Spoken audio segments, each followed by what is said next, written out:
The morning sky over Maui was clean and blue, the kind that makes the Pacific look like glass.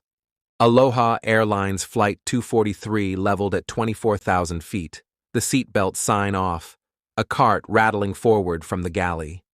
A flight attendant leaned across row 5 to take a cup, the passengers talking over the shuffle of a routine inter-island hop. At 1:48 p.m., the sound in the cabin changed. There was a bang like a thunderclap inside a metal room, the kind that moves air as if the room has shrunk. The ceiling over the forward cabin peeled away in a tearing roar, a section of roof and sidewall gone in an instant. Sun and wind exploded into the aisle. Papers and insulation flew like confetti. The veteran attendant in the yellow Aloha blouse, Clarabelle Lansing, was there 1 second and gone the next, pulled out and into the sky. The cart stopped only because it slammed into a seat leg. Up front, the Boeing 737 twitched left and shuddered. First Officer Mimi Tompkins had the controls. The cockpit door vanished in a blink, the differential pressure ripping it off its hinges. The pilots looked over their heads and saw daylight where the ceiling should be. Wind punched through the flight deck so hard it stole breath and scattered checklists. Captain Robert Schornsteimer shoved the nose over for an emergency descent and pulled the thrust back to keep the speed from running away. Oxygen masks dropped in the cockpit. On the flight deck they grabbed and pulled hard, voices turning to gestures when headsets blew off. In the cabin, passengers strapped down by belts watched blue sky where the roof had been. A woman in the first rows gripped the armrests and felt her hair snap straight back in the gale. Another passenger turned to speak and saw the mouth she was speaking to blown into a round O, the words carried away. The open top left jagged metal that shook like a saw. Anything loose became a missile. The trailing edge of the torn fuselage beat against the slipstream, the structure quivering with every gust. Those still standing crawled, hands searching for something bolted to the floor. The airplane had been in the air only a few minutes. The route, Hilo to Honolulu with a stop in Maui, was the definition of high cycle. Short flight times, multiple legs a day, climb and depressurize, pressurize and depressurize again, over and over for years. Flight 243 was an older 737-200 that had made more takeoffs and landings than most of its type. The crew did not have time to think about that. Tompkins pushed for a rapid descent to 10,000 feet where people could breathe. The captain keyed the mic and got only a howl, then found a frequency that worked enough to send a burst. Aloha 243 declaring emergency, rapid decompression, diverting to Kahului. In back, the attendants moved as if the floor were ice and the room a wind tunnel. They crawled down the aisle, keeping low where the blast was least violent, checking belts, pressing masks to faces even where the ceiling was gone, and the mask rails hung broken. One attendant wedged herself into a seat and reached for a young girl across the aisle, then realized the gap was now open air and pulled back, crying once and then not again. Another tied a belt around her waist and the seat frame to keep from being pulled forward when the aircraft bucked.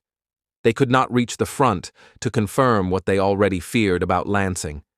They worked the rows they could reach because the seconds would be spent one way or another. Kahului Airport lay just ahead if the airplane could turn and keep enough of itself together. The left side of the fuselage forward of the wing had torn open from above the cabin floor line through the crown. Pressure had blown the skin outward and the wind had finished the job. The structure behind the pilot still held. The vertical tail and stabilizers answered when Tompkins moved the yoke. The pilot's eyes ticked across what instruments they still had and then up to the horizon, because the view outside was the only thing that didn't lie. They leveled at 10,000 feet and headed for the field. Air traffic control cleared the runway and gave the wind. The captain told Tompkins to stay on the controls and flew the radios and the emergency checklist, then both did both because everything had to be done at once. The plan was simple by necessity. Keep the speed high enough to control the airplane, not so high the torn structure would peel farther, land straight ahead, get it on the ground. The approach was loud. The cockpit was a box of wind. The airplane's nose felt light, where the old pressure bulkhead and skin had once stiffened the forward section. They decided on a flap setting that gave lift without asking too much from hinges that might have been damaged by blast. The gear went down and stayed down. On final, the houses of Kahului came into view beyond the flared cane fields, and the runway ran straight out to meet them. The airport fire trucks were already rolling. Passengers held armrests with white knuckles and stared at the floor because looking sideways meant looking outside through an opening that should not exist. The airplane crossed the numbers and the tires hit hard. The pilots kept it straight and let the speed bleed, then brought it down to a roll and stopped where the trucks could reach. Firefighters sprinted up with foam lines and ladders and faces wide-eyed for what they saw through the broken top.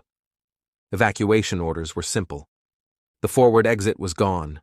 The forward left floor near the brake had buckled. The right side forward door held. The attendants shouted for people to stay low and move to the usable exits. Passengers climbed down stairs brought up by ground crews, some crying, some grinning the grin of relief that doesn't care how it looks. The injuries were everywhere in small ways, and in a few large ones, cuts from flying shrapnel, windburn, burst eardrums, bruises where belts held. Several had serious trauma from debris and the violence of the decompression. Only one life was gone, but that was not a number anyone said aloud yet. When the engines wound down, what remained was an airplane that looked as if a giant had reached in with both hands and pulled the roof away. Photos taken on the ramp showed rows 1 through 7 open to the sky, insulation fluttering like seaweed, seats still bolted to the floor. The press crowded the fence. The island's trade winds moved the smell of hot oil and dust around the field. The crew spoke to investigators with the tired clarity that follows adrenaline. Captain Schornsteimer explained the descent and the landing. Tompkins described the moment the cabin opened to daylight and the feel of the controls. The attendants gave their reports and asked about Lansing, and the silence that answered told them what the words didn't. The National Transportation Safety Board came with calipers and cameras and questions. They looked at the broken lap joint along the left cabin side, where 2 sheets of aluminum overlapped, bonded and riveted at the factory decades earlier. They saw lines of tiny fatigue cracks radiating from rows of rivets, so many small failures side by side that they behaved like a single break. Years of salt-laden air and quick turnarounds had crept under the protective coatings and into the joint. Maintenance inspections had found and repaired corrosion before, but the techniques used then could miss short, shallow cracks hiding within the doubler and the adhesive that no longer bonded as it once had. In engineering terms, it was multiple site damage. Too many small flaws too close together for the structure to share the load when it mattered. Witnesses on earlier flights remembered seeing a line on the fuselage paint that looked like a scratch or a seam. On a white airplane in Mediterranean light, a line like that doesn't always make a mechanic's heartbeat change. The day of the accident, nobody on the ramp had reason to expect the roof would open at cruise. The board did not point to one missed step, so much as to a system built for youth that had not yet been taught how to treat airframes that had lived long, hard lives. Aloha's operation kept older 737s flying short legs hour after hour. Their maintenance program matched what the rules required at the time. The rules would change because of this flight. The FAA moved quickly. Emergency airworthiness directives ordered inspections of older 737 lap joints using methods able to see under paint and around rivets. Airlines adjusted schedules and pulled airplanes early to check them. The industry built a new vocabulary in public: aging aircraft, corrosion prevention and control programs, non-destructive inspection, eddy current probes, tear-downs at defined cycles.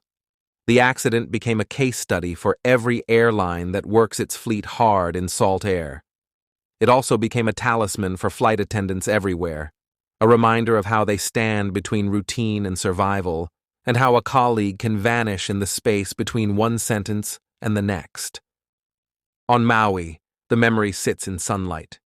Passengers who were there describe the feel of the wind and the sudden blue, the way a simple flight turned into something that made them look up on every takeoff after. A ramp worker remembers the fire trucks racing past, sirens loud in a place where sirens are rare. One of the attendants who stayed on her knees in the aisle talks about tying herself to the seat frame and about how quiet the airplane seemed when the wheels finally touched. Families remember Clarabelle Lansing as more than a statistic. 58 years old, decades with the airline, a professional who had been doing her job the last time anyone saw her. At the airport terminals across the islands, people still look at the older photographs on the walls and see her smile.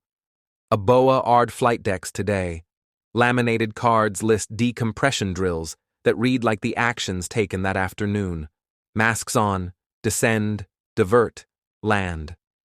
The story lives in the tone pilots use in briefings when they remind crews that routine is the camouflage failure wears.